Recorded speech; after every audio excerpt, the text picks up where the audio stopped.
Maniefté, ma très chère petite soeur, j'espère que tu vas bien. Voilà.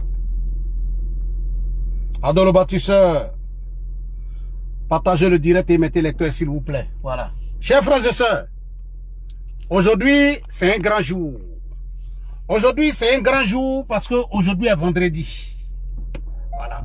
Aujourd'hui est vendredi et vous savez, Dieu n'est jamais pressé. Dieu. C'est nous les êtres humains, on est pressés. Dieu n'est pas pressé. Chers frères et sœurs,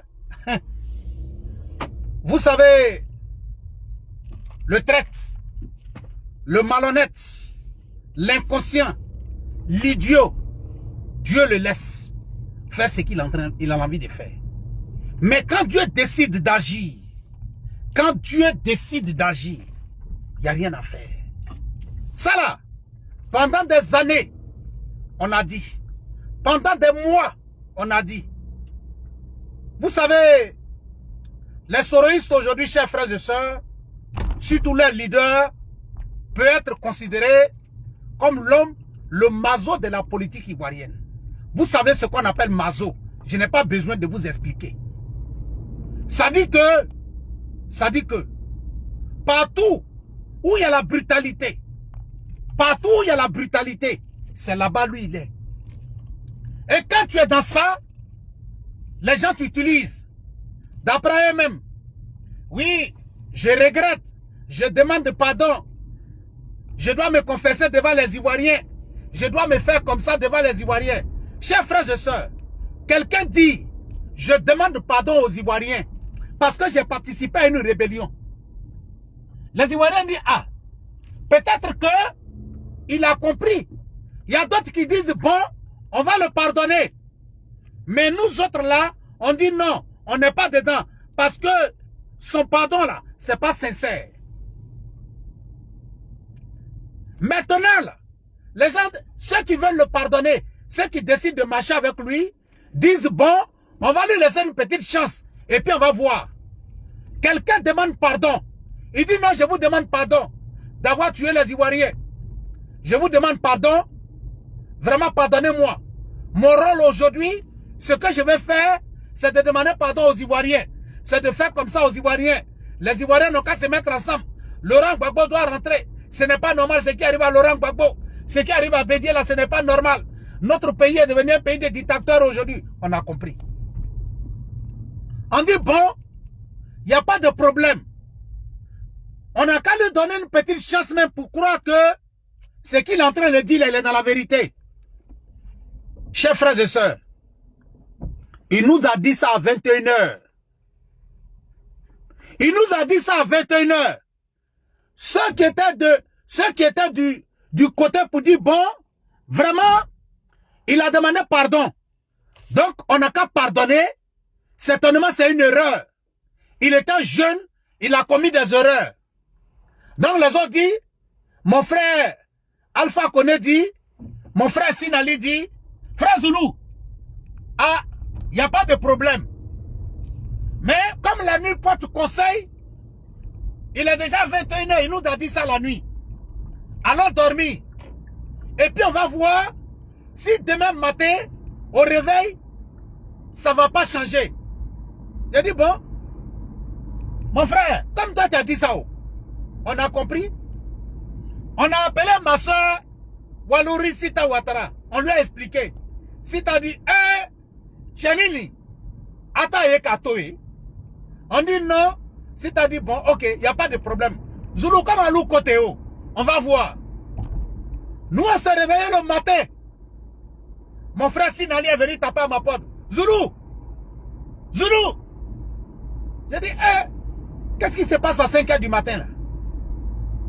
Je viens de prier, j'ai dit je vais me reposer un peu, tu viens taper à la porte. Quoi Zoulou? C'est pas toi qui as dit hier que ce qu'il est en train de dire là, ces choses, je t'ai pas dit la nuit porte conseil, je t'ai pas dit allons dormir, d'ici matin il va changer d'idée. J'ai dit mais qu'est-ce qu'il a fait? Il dit il n'a pas demandé pardon pour dire qu'il s'est trouvé dans une rébellion sans pour autant savoir la vraie cause. J'ai dit oui. Il n'a pas dit hier que lui il avait dû demander pardon, que ce qu'il a fait hier, il ne va plus le faire. J'ai dit oui. Il dit ah. Il dit bon. Il allait saluer le général qui a fait coup d'état au Niger. J'ai dit aïe. Comment ça? Non, j'ai dit non, c'est pas vrai. Il dit ah Zoulou, c'est moi je te parle. Quand il a fini de parler avec nous hier, à 21h, à 22h30, il a été reçu par Tchiani, celui qui a fait coup d'état au Niger. J'ai dit, Sinali dit non, c'est pas encore fini Zoulou, tu es pressé. Hein? J'ai dit, mais quoi encore? Il dit à 22h, il était chez Tchiani. À 23h30, il était chez Assimi Goïta. À 2h du matin, on a vu ses photos avec, comment on appelle, Ibrahima Traoré du Burkina. Il dit, tous ceux-là, ils ont fait coup d'état. Donc, quand je t'ai dit hier, allons dormir Zoulou de Bogota, parce que lui, là, on ne peut pas croire en lui. J'ai dit, Sinali, on peut connaître quelqu'un comme ça? Vous connaissez Pirijois. Vous connaissez ce qu'on appelle Pirijois. Soro Diom est devenu Pirijois. Les gens l'utilisent et puis on le jette. J'ai dit aux Soroïs ici, chers frères et sœurs, je vais vous dire, ce que vous êtes en train de voir, qui Soro Diom subit au RHDP là, que c'est pire. Chers frères et sœurs, attention, il y a plus pire que ça. J'ai dit, ce que vous appelez Soro Diom en train de vivre un cauchemar au RDR, au RDR, le RHDP est en train de lui faire vivre un cauchemar. J'ai dit, chers frères, vous ne savez pas ce qu'on appelle cauchemar. Vous ne savez pas ce qu'on appelle cauchemar. Soro n'est pas en train de vivre un cauchemar. Le vrai cauchemar, là, ça y est ailleurs. Le président Ouattara l'a pris toute une nuit pour lui donner conseil. Le chemin que tu es en train de prendre, ce n'est pas bon pour toi. Le chemin que tu es en train de prendre, ce n'est pas bon pour toi. Il dit non, je ne comprends pas. Alassane Ouattara, mon grand frère, m'a appelé pour me dire non, faut pas que j'aille marcher avec Henri Konan Bédié. J'ai dit mais attends, mais toi-même tu as marché avec Henri Konan Bédié hier. Pourquoi tu me dis aujourd'hui faut pas que j'aille marcher avec Henri Konan Bédié? Ah hier c'était bon, toi tu es parti marcher avec lui. Mais il faut me laisser, j'ai marché avec lui. On dit petit, il faut arrêter. Les chefs de village, les religieux, on lui a donné conseil. Les personnes avec qui même il était à la rébellion, ceux qui lui ont sauvé la vie, ceux qui l'ont accepté hier auprès d'eux, lui ont donné conseil. Soro Diom dit non, je suis assez grand. On ne me donne pas le pouvoir. J'ai assez de pouvoir pour aller prendre le pouvoir. On dit, il te tôt. Ce que tu es en train de faire, il faut arrêter. Il y a malédiction derrière. Il y a malédiction derrière. Il dit non. Ok, on a compris. En 2020, les pro-Gbagbo les ont utilisés à Paris. Et ils leur ont posé une condition. Les pro-Gbagbo étaient clairs avec eux. Les pro-Gbagbo étaient clairs avec les Soroïs pour dire on n'est pas en association. Tu veux qu'on te pardonne, on a compris ton pardon. Mais ce qu'on te demande là, il faut aller enlever Ouattara au pouvoir. Il dit, attends. Donc pour me faire pardonner là, ce que je dois faire là, c'est d'enlever Ouattara au pouvoir. Il dit, oh, mais ça c'est un petit problème. J'ai cru même que vous allez me demander quelque chose de plus difficile. Le masque que tu as habillé ne peut pas venir t'effrayer. Le masque que tu as habillé la nuit là, ne peut pas venir t'effrayer en journée. Il dit, mais je croyais même que vous allez me demander quelque chose de plus grand. Mais je vous dis, Ouattara n'est plus le président. Dormez tranquille. Ouattara n'est plus le président. Ouattara ne sera plus le président en Côte d'Ivoire. On a lutté Trump. Et puis là, j'ai pris. On a lutté Macron. Et puis le Drian, j'ai pris. Il y a plein de chefs d'État africains aujourd'hui qui sont avec moi. Chers frères et sœurs. Vraiment, les chefs d'État sont avec toi. Macron est vraiment avec toi. Trump est avec toi. Adama, le PDCI est sorti. Ils disent, nous, on n'est pas avec toi. On n'est pas dans le fait de dire, toi et moi, on va se mettre ensemble pour prendre le pouvoir. Les Soroïs sont rentrés en transe. Mais, chers frères et sœurs, je vous ai dit, vous allez lire l'heure. Je vous ai dit, il y a un seul parti politique en Côte d'Ivoire, je le dis et je le répète. Il y a un seul parti politique en Côte d'Ivoire où Soro Diom pouvait avoir la possibilité d'avoir une carrière politique. C'est le RHDP. À part le RHDP en Côte d'Ivoire, il n'y a pas un autre parti politique en Côte d'Ivoire qui va même donner même place de député à Soro Diom. Même pour être président d'un mouvement de soutien, même pour être, ça dit président d'un mouvement de soutien, si ce n'est pas le RHDP, il n'y a pas un autre parti politique en Côte d'Ivoire qui va donner ça à Soro Diom. Wallahi billahi tallahi, Soro Diom s'est arrêté un jour. Et je veux que les Ivoiriens retiennent cela. Soro Diom était à faire que Soro Diom a soulevé sa main. Il a regardé le ciel. Et puis il a dit, devant vous qui êtes ici avec moi, je demande à Dieu. Il a levé sa main vers le ciel, la tête vers le ciel. Et il a dit, si Dieu sait que si moi, Soro Diom, je deviens président, je ne serai pas capable de donner la paix aux Ivoiriens. Si Dieu sait que si moi, Soro Diom, je deviens président, et puis je ne vais pas donner la paix aux Ivoiriens, faut pas, il va me donner le pouvoir. Soro Diom, ce n'est pas nous on a dit, mais tu as parlé à Dieu. Dieu est en train d'agir. Dieu est en train d'agir. Aujourd'hui, là, personne ne veut composer avec toi. Peut-être même, s'il y a quelqu'un qui pouvait composer avec toi, c'était Charles Blé Goudé. Mais Charles Blé Goudé a été clair et net. Il dit, ce que Soro Diom et moi, on a en commun, là, c'est qu'on est Ivoirien. Mais sur le plan politique, lui et moi, on n'a rien en commun. Blé Goudé a dit ça depuis le départ. Le PDCI vient de dire ça. Le PPACI vient de dire ça. Je le dis et je répète, Soro Diom, quand tu dis aux soroïstes, Soro Diom, même si Soro Diom veut devenir député en Côte d'Ivoire, si ce n'est pas le RHDP qui va lui donner une place pour devenir député en Côte d'Ivoire, Soro Diom ne peut pas avoir poste de député quelque part. Je le dis et je répète. Soro Diom, sauf si Dieu n'existe pas.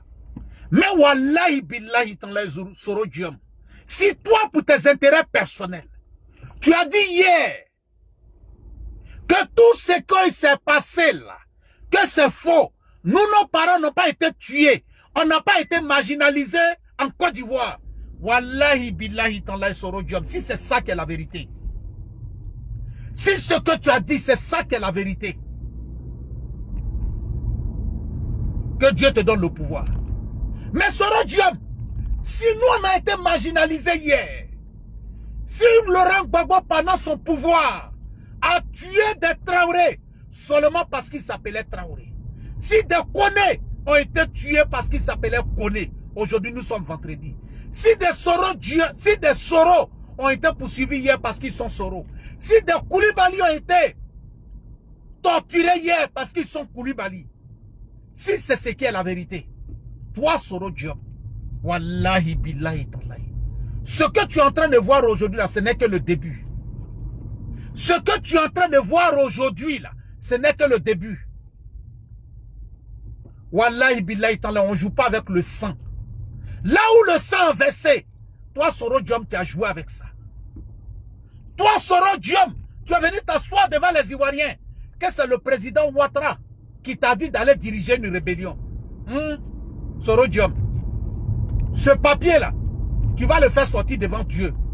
Ou toi, le président Ouattara t'a dit Soro Diom va diriger ma rébellion. Là où le président Ouattara t'a dit, tu vas dire ça devant nous. Toi, tu t'es assis, Soro Diom, seulement pour faire plaisir aux gens. Tu as dit à un certain moment que le président Ouattara n'était pas ton père, qu'il était ton grand frère. Tu as eu le courage de t'arrêter. Tu as eu le courage de t'arrêter. Tellement l'impolitesse avait dépassé ton cerveau. Tellement l'ingratitude. Tellement tu étais devenu zélé pour des petits millions que tu avais à la banque. Tu as dit, tu n'avais même plus le courage d'appeler le président Ouattara. Même l'appeler président. Tu as dit que c'est ton grand frère. Tu as dit que c'est un masque. Toi, tu es habillé. Il n'y a pas de problème.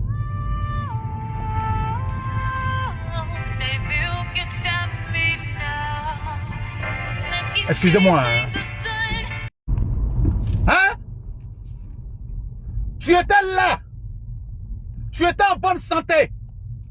Quand tes cyberactivistes se moquaient, annonçaient la mort du président Ouattara, tu n'as pas agi. Ton propre grand frère, Amadou Gon Coulibaly, c'est nous faut comme toi. C'est nous faut comme toi. Était à l'hôpital. Il était entre la vie et la mort. Tes cyberactivistes sont sortis et se réjouissent de sa mort. Tu n'as pas interpellé. Tu t'es assis. Ambak était malade. Tes activistes étaient en train de se moquer de sa maladie. Tes activistes souhaitaient sa mort.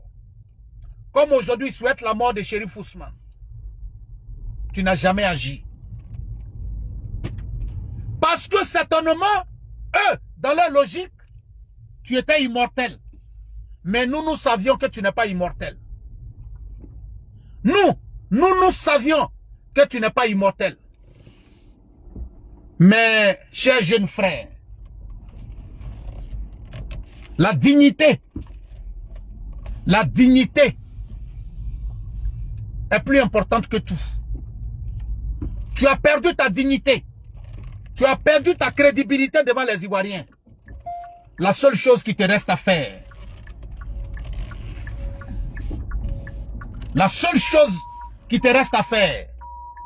c'est de continuer dans ta cabale.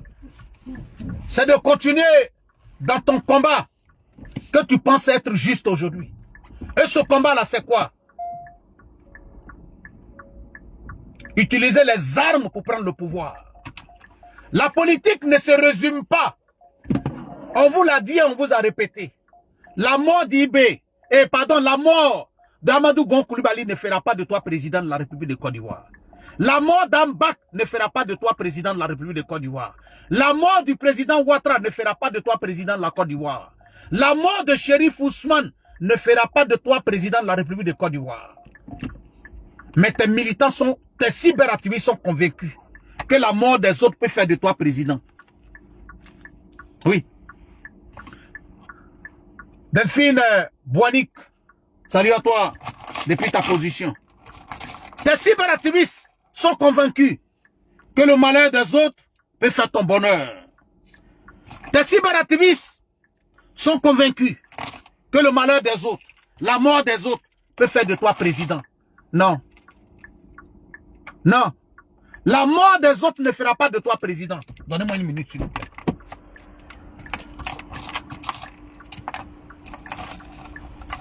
J'arrive. Excusez-moi.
Voilà. Désolé, hein. Voilà, désolé. Donc, chers frères et sœurs, nous sommes encore en 2025. Et ceux-là, leur mentalité n'a pas changé. Ou leur politique se limite à annoncer la maladie des autres, empoisonnement des autres, la mort des autres. Leur politique s'arrête à là. Il n'y a rien d'autre derrière. Il n'y a rien d'autre derrière.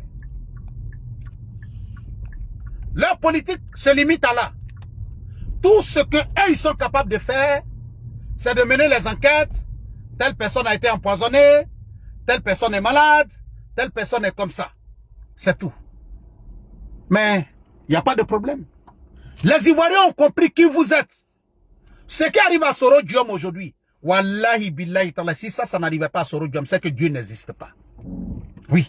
Ce qui arrive à Soro aujourd'hui, là, si ça n'arrivait pas à Soro Diom, c'est que Dieu n'existe pas. Mais ce que vous ne savez pas, parce que vous aimez taper votre poitrine. J'entends des gens dire, si Soro était en Côte d'Ivoire, il allait être mort. Si Soro était en Côte d'Ivoire, on allait le tuer. Si Soro était en Côte d'Ivoire, il allait mourir. On allait le tuer. Je vais vous dire, chers frères et sœurs, ce n'est pas forcément ceux qui sont morts qui sont souffrants. Oui. Tu peux être sur cette terre, mais les morts sont mieux que toi. Parce que ceux qui ont eu une bonne mort, ceux qui ont eu une bonne fin, même si toi tu es dans ce monde-là, même si toi tu es ici, ils sont plus heureux que toi. Oui. C'est pas parce que le mort n'est pas, la mort n'est pas liée au comportement. Ça dit que tu ne meurs pas parce que Dieu n'est pas content de toi. Non, non, non. Dieu, on ne meurt pas parce que Dieu n'est pas content de toi.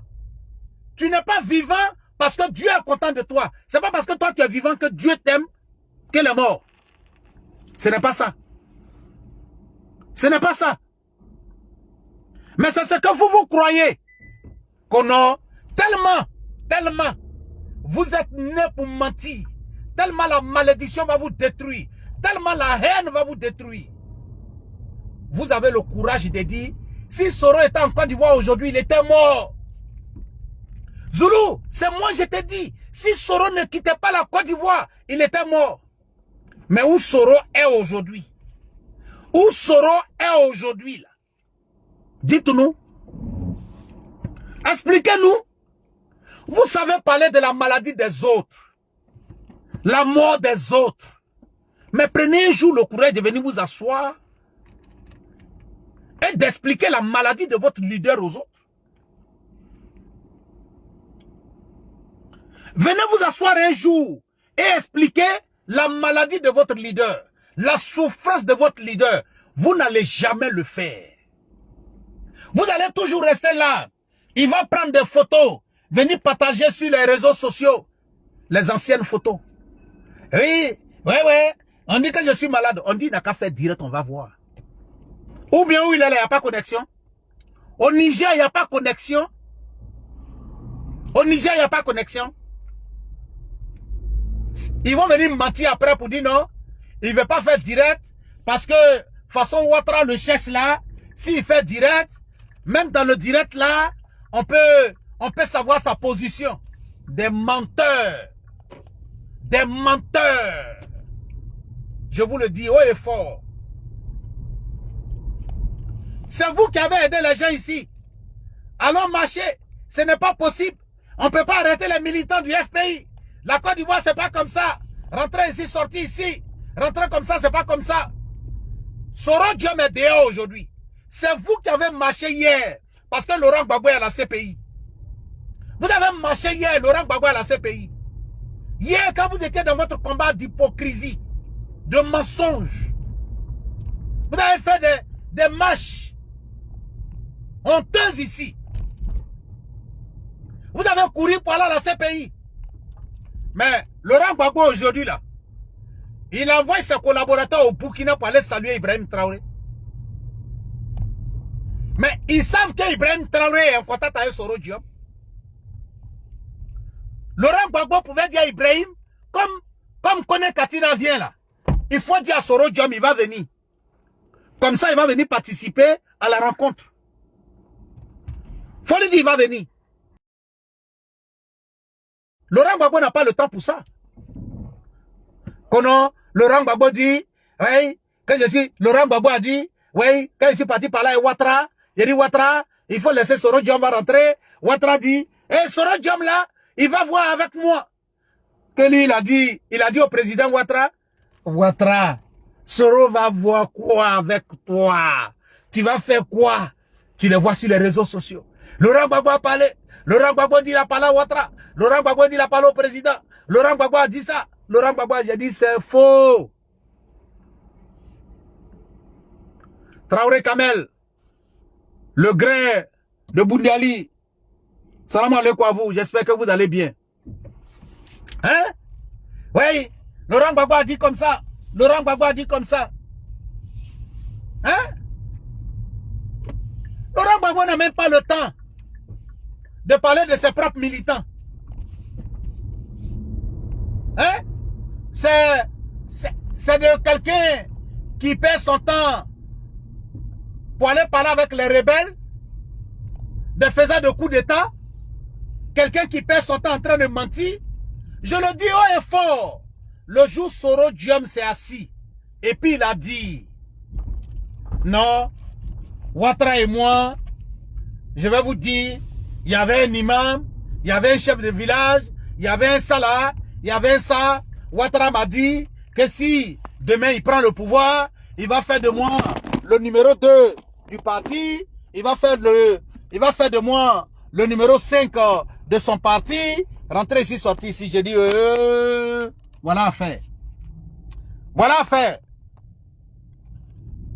Voilà à faire. Voilà le menteur qui a commencé à parler. Ouattara a dit ça. Ouattara a dit, il va faire de moi comme ça. Ouattara a dit, il va faire de moi comme ça. J'ai dit, voilà. Voilà un homme comme ça. Aujourd'hui, la réalité est là. La réalité est là. Qui va avoir confiance? Allez par là et toi. Laurent Gbagbo va t'appeler. Et puis demain, tu vas venir dire ça sur les réseaux sociaux. C'est Thiam qui va aller par là et toi. Et puis demain, tu vas venir dire à Thiam, ah oui, ils m'ont dit ça. Ils m'ont dit que si je les soutiens pour chasser Ouattara au pouvoir, ils vont faire de moi le premier ministre. Ils vont faire de moi ministre de la Défense. Personne n'a confiance en toi. Parce qu'on sait que tu n'es pas un politicien. Tu vaux rien. Voilà. Donc, chers frères et sœurs, c'était votre frère, le Zourou de Bogota. Depuis sa position, je vous remercie. Que Dieu veille sur vous et que Dieu vous protège. Merci, merci. Bon vendredi à chacun d'entre vous. OK?